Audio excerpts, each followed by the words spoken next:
माँ जी, मैं जल्दी से कपड़े धोकर आ जाती हूँ, नहीं तो भीड़ लग जाएगी नल पर। बहू भरी गर्मी में कहाँ जाएगी कपड़े धोने, मुझे तो डर है कहीं तू बीमार न पड़ जाए। माँ जी आप जाने दो मुझे कपड़े धोने, नहीं तो फिर शांति आंटी की बहू पूरे कुनबे के कपड़े लेकर धोने बैठ जाएगी, जिससे शाम तक नंबर नहीं आएगा। ठीक है तेरी मर्जी, चली जा कपड़े धोने। रीता कपड़े लेकर नल पर धोने चली जाती है। ये कहानी है एक गरीब परिवार की जो जौनपुर गांव में रहता था। उस गांव में बिजली आने का कोई साधन नहीं था। उस परिवार में एक सास और उसकी एक बहू, एक बेटी और 2 बेटे रहते थे। बड़ा वाला बेटा उमेश गांव में रहता था, जो मेहनत मजदूरी करके अपना घर चलाता था, और दूसरा बेटा सौरभ शहर में रहता था। और एक रोज वो शहर की लड़की से ही शादी कर लेता है। शादी के बाद अपने गांव में कुछ दिनों के लिए रहने आता है, और जैसे ही उसकी सास अपनी छोटी बहू को देखती है, उसको घर के बाहर ही रोक देती है। ये लड़की अंदर नहीं जाएगी। पर माँ क्यों, ये बहू है आपकी?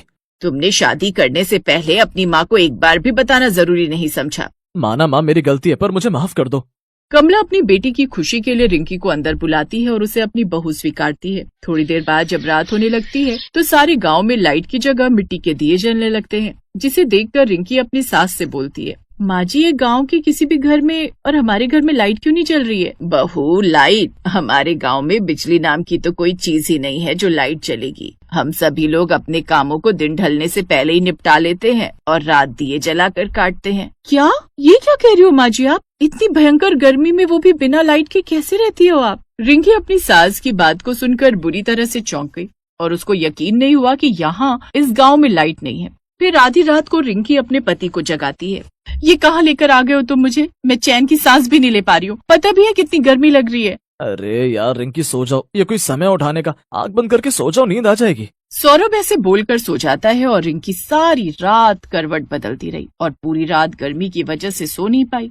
पूरा घर कैसे खर्राटे मारकर सो रहा है भरी गर्मी में। इंसान ही है ना ये सब। हे भगवान तुमने मुझे कहाँ लाकर पटक दिया। फिर अगले दिन वो अपनी सास से कहती है, माँ जी मैं सारी रात नहीं सो पाई हूँ इस गर्मी में, अब तो नहाकर ही ठंडक मिलेगी मुझे। माँ जी पानी कहाँ पर रखा है? नहाने जाना है मुझे। छोटी बहू अगर तुमको नहाना है तो हैंडपंप के नल से पानी खींच कर ले आओ और नहा लो। अपनी ननद के साथ चली जाओ, हम सब भी ऐसे ही नहाते हैं। ये सुनकर रिंकी हैरान हो जाती है और मन ही मन कहती है, हे भगवान ये कहाँ आकर फंस गई मैं। यहाँ से अच्छा तो मेरा शहर था जहाँ शावर खोलो और जितना मन करे नहाओ। थोड़ी देर बाद रिंकी नल से पानी भर कर लाती और तब आकर नहाती है। ऐसे ही धीरे धीरे रिंकी को गांव में आए हुए 3 दिन बीत गए। एक दिन रिंकी की जेठानी रीता खाना बना रही होती है और रिंकी से कहती है, सुनो देवरानी जी जरा ये मसाला पीस कर देना। हाँ जेठानी जी क्यों नहीं, मिक्सी कहाँ पर है?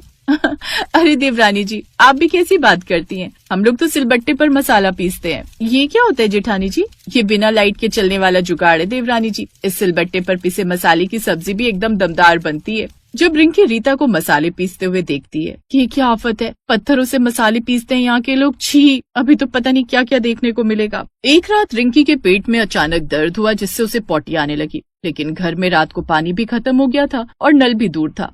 माँ जी मेरे पेट पे बहुत तेज दर्द हो रहा है और पानी भी नहीं है घर में, माँ जी कुछ करो जल्दी से। क्या माँ जी कर रही है? किसने बोला था रात को इतना ज्यादा खाने के लिए?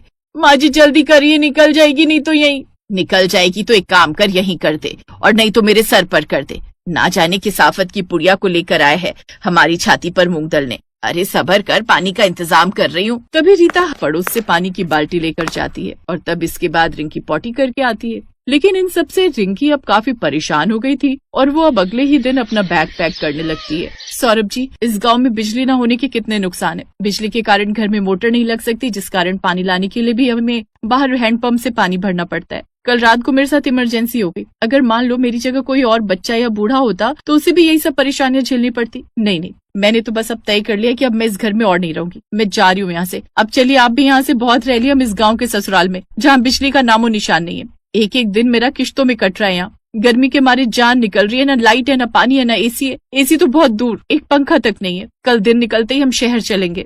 देखो रिंकी, यहाँ मेरे माँ बाबूजी हैं और मैं उनके पास कुछ दिनों के लिए रहने आया, तो मेरे लिए थोड़ा गर्मी बर्दाश्त नहीं कर सकती? अरे ये भी तो इंसान है, रह रहे ना। अगर मेरी खुशी के लिए कुछ दिन रह लोगी तो कोई पहाड़ नहीं टूट जाएगा। रिंकी पत्नी की खुशी के लिए गांव में बिना बिजली के रहना सीख जाती है और सबके साथ मिलजुल कर रहने लगती है। ऐसे ही एक हफ्ता गुजर जाता है और फिर एक दिन सुनीता, माँ जी देखो ना मैंने कितने मन से पालक पनीर बनाया था, सब गर्मी के कारण खराब हो गया। काश भाभी हमारे गांव में भी बिजली होती तो एक फ्रिज होता जिससे ये रोज रोज का नुकसान नहीं होता। बेटी, इस गांव में कभी भी बिजली नहीं आने वाली। पूरी जिंदगी निकाल दी मैंने अपनी ऐसे ही। वहीं खड़ी रिंकी अपने परिवार की परेशानी देख मन ही मन ठान लेती है कि अब इस गांव में वो बिजली लाकर ही रहेगी। माँ जी, अब इस गांव में बिजली की सुविधा ला कर रहूंगी, जिससे इस गांव को और हम लोगों को बिजली के कारण होने वाली सारी परेशानी से छुटकारा मिल जाएगा। बस बस रहने दे बहू, तू कितने बड़े बड़े गांव के मुखिया यहाँ बिजली ना ला सके, तू बिजली लाएगी यहाँ। माँ जी, मैं आपसे और सभी गाँव वालों से वादा करती हूँ कि मैं इस गांव में बिजली ला कर रहूंगी। अब रिंकी बिजली विभाग के ऑफिस जाती है और इस बारे में इंक्वायरी करने लगती है। कितने समय से जौनपुर गांव में बिजली नहीं है, लोग यहाँ परेशान पड़े हुए, आखिर प्रशासन कर क्या रहा है? ए मैडम, प्रशासन जो मर्जी करे तुम्हें इससे कहा, हमारी मर्जी नहीं देते उस गांव में बिजली, बोले क्या कर लोगी? बड़ी बदतमीज है आप। लेकिन डोंट वरी, मैं भी आपसे ऊपर के ऑफिसर के पास जाऊंगी, लेकिन जौनपुर गांव को बिजली दिलवा कर ही रहूंगी। ये कहकर रिंकी उस सरकारी दफ्तर से बाहर आने लगती है। तभी उसे वहाँ काम करने वाला गार्ड सबकी नजरों से बचते हुए बोलता है, रुकिए मैडम, जौनपुर गांव के लिए बिजली का प्रस्ताव तो सरकार की तरफ से कब का पास हो चुका है, लेकिन कुछ भ्रष्टाचारी अधिकारी हैं जो इस गांव में बिना कमीशन लिए बिजली पास ही नहीं कर रहे। पूरे 30 लाख की डिमांड है उनकी, और अब गांव के गरीब लोग इतना पैसा कहाँ से लाएं? लेकिन तुम्हें ये सब कैसे पता? क्योंकि मैं भी उसी गांव में रहता था, लेकिन बिजली न होने के कारण मेरे छोटे छोटे पोता पोती को काफी दिक्कत होने लगी थी, जिस कारण मुझे मजबूरी में वो गांव छोड़ना पड़ा। और यहाँ नौकरी करते हुए मुझे पता चला कि गांव तक बिजली न पहुंचने का असली कारण भ्रष्टाचारी लोग हैं। ओह, तो ये बात है। इसका मतलब भ्रष्टाचारी लोग जौनपुर गांव और बिजली के बीच रोड़ा बने हुए हैं। लेकिन अब मुझे उस रोड़े को बीच से हटाना ही होगा। आपको मेरा एक काम करना होगा। क्या आप मुझे उस अधिकारी से मिलवा सकते हैं? हाँ हाँ बिटिया, अपने गाँव की भलाई के लिए मैं कुछ भी करूँगा। रामदीन यानी कि वो गार्ड रिंकी को उस अधिकारी से मिलवा देता है। ओ, तो आप कानपुर गांव को बिजली दिलवाना चाहती हैं? ठीक है, मिल जाएगी, लेकिन इसके लिए आपको पूरे 30 लाख रुपए देने होंगे। बोलो, दे पाओगी इतनी कीमत? लेकिन ये तो साफ साफ तुम घूस मांग रहे हो। एक सरकारी अधिकारी को ये सब शोभा नहीं देता।